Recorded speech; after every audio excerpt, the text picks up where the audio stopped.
جاگو اے اہل ایمان، روزے رکھو پڑھو قرآن، کر دو سب کو یہ اعلان۔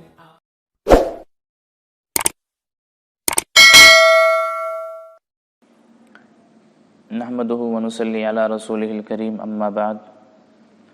آج پارہ نمبر 10 کا خلاصہ عرض کرنا ہے۔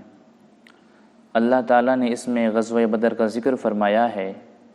یہ غزوہ بدر، جنگ بدر مسلمانوں اور کفاروں کے درمیان وہ پہلی اہم جنگ ہے کہ جس نے مشرکین مکہ اور کفر کی کمر توڑ کر رکھ دی ہے، اور یہی جنگ یوں سمجھیں کہ اسلام کے فتوحات کے دروازے کھول رہی ہے۔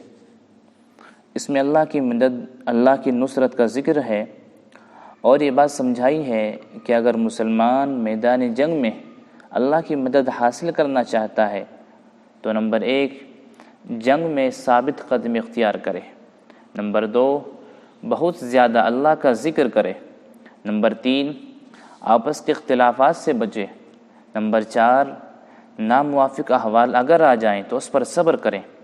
یہ 4 چیزیں اللہ کی مدد کو کھینچ لیتی ہیں۔ پھر آگے اس میں اللہ تعالیٰ نے صلح اور فدیہ کا ذکر فرمایا ہے۔ کچھ مشرکین تو قتل ہو گئے، کچھ گرفتار ہوئے۔ جو گرفتار ہوئے تو ان کو فدیہ لے کر حضور صلی اللہ علیہ وسلم نے آزاد فرما دیا۔ پھر اللہ نے سورہ اعراف کے آخر میں فرمایا کہ مسلمانوں کے بھائی ہیں۔ اگر مسلمان کو مدد کی ضرورت پیش آ جائے تو ایک مسلمان کو دوسرے مسلمان کی مدد کر دینی چاہیے۔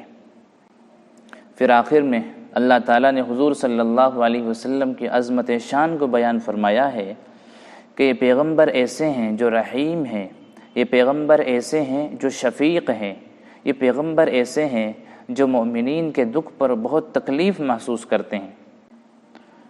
سورہ توبہ، یعنی وہ مسلمان جو مخلصین تھے، حضور صلی اللہ علیہ وسلم کے عشاق تھے، صحابہ تھے، لیکن ایک جنگ میں غزوہ تبوک نہیں جا سکے، سچے دل سے انہوں نے توبہ کی ہے، تو اس بنیاد پر اس سورت کا نام سورہ توبہ رکھا گیا ہے۔ اس سورت کے آغاز میں اللہ تعالیٰ نے اپنی طرف سے اور اپنے رسول صلی اللہ علیہ وسلم کی طرف سے مشرکین سے برات کا اعلان فرما دیا۔ پھر اس سورت میں اللہ نے غزوہ حنین کا ذکر فرمایا ہے۔ یہ غزوہ حنین فتح مکہ کے بعد ہے۔ اب سمجھایا گیا ہے کہ اس میں مسلمان تعداد میں زیادہ تھے، کفار کم تھے، لیکن پہلی دفعہ حملہ ایسے ہوا کہ کافر غالب آ گئے۔ مسلمانوں کے ذہن میں یہ بات تھی کہ ہماری تعداد بہت زیادہ ہے، ہم تو غالب آ ہی جائیں گے۔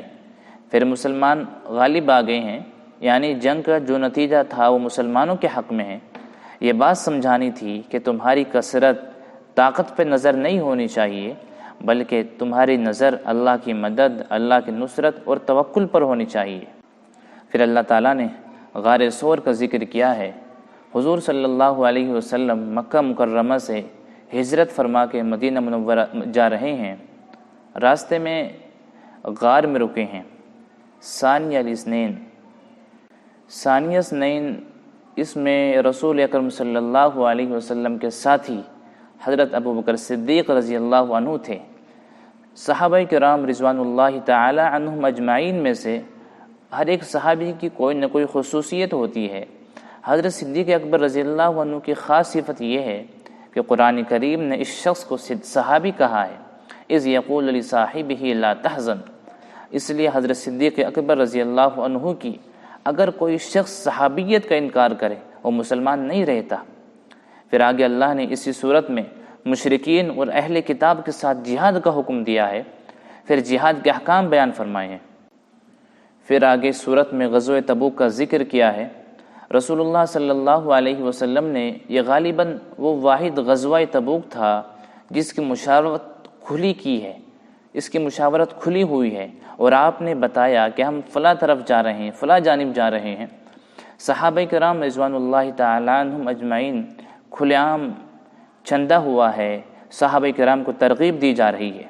تو اس میں منافقین جو رہ گئے وہ تو نفاق کی وجہ سے تھے۔ صحابہ کرام میں سے 3 صحابہ جو رہ گئے تھے ان کا ایک عذر تھا۔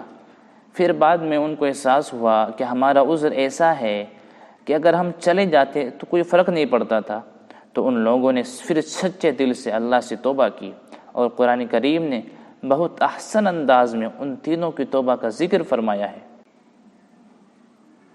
پھر اللہ نے منافقین کے بارے میں ایک بات بیان فرمائی ہے کہ میرے پیغمبر یہ تو بہانہ تلاش کرتے ہیں، سچی بات یہ ہے یہ جانے کے لیے تیار ہی نہیں تھے۔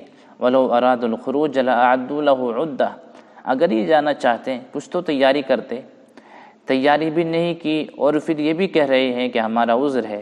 تو جو جانے والا ہوتا ہے وہ تیاری کرتا ہے۔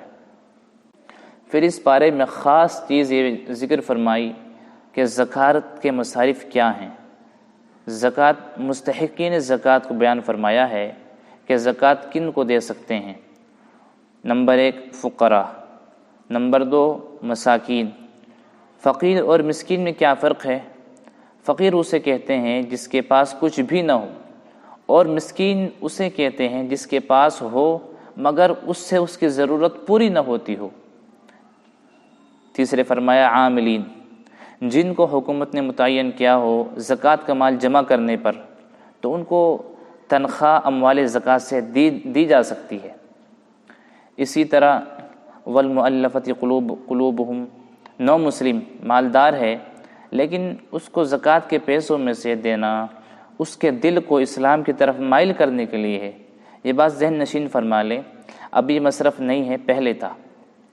اسی طرح غلام کو آزاد کرنا، غلام کو آزاد کرنے کے لیے کوئی شخص اپنے غلام سے کہے، اس کا مالک کہتا ہے کہ تو اتنے پیسے مجھے دے دے میں تجھے آزاد کر دوں گا، تو اس کو زکوٰۃ دی جا سکتی ہے تاکہ وہ اپنی غلامی حاصل کر سکے۔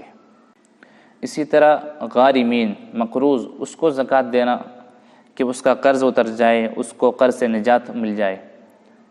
فرمایا آگے فی سبیل اللہ، جو مجاہد ہے اللہ کے راستے میں نکلا ہے اس کو دینا، علم حاصل کرنے کے لیے نکلا ہے اس کو دینا، غریب ہے، مستحق ہے، دعوت کے لیے نکلا ہے اس کو دینا۔ یعنی وہ آدمی مسافر ہے دین کے لیے، آدمی مسافر ہے دین کے لیے، اور اس کے مالی حالات کمزور ہیں تو زکوٰۃ کے مال میں اس کی مدد کرنی چاہیے، ایسے شخص کو زکوٰۃ دینی چاہیے۔ آگے فرمایا ابن السبیل، یعنی ایسا شخص کہ جس کے پاس اپنے گھر میں مال موجود ہو الحمدللہ، لیکن سفر میں ہے، اس کے پاس پیسے نہیں ہیں، اس کو پیسوں کی ضرورت پڑ رہی ہے، تو اب زکوٰۃ کے پیسوں سے اس کی ضرورت کو پورا کیا جا سکتا ہے۔ اللہ تعالی ہم سب کو احکام شریعت پر عمل کرنے کی توفیق عطا فرمائے۔ وآخر دعوانا ان الحمدللہ رب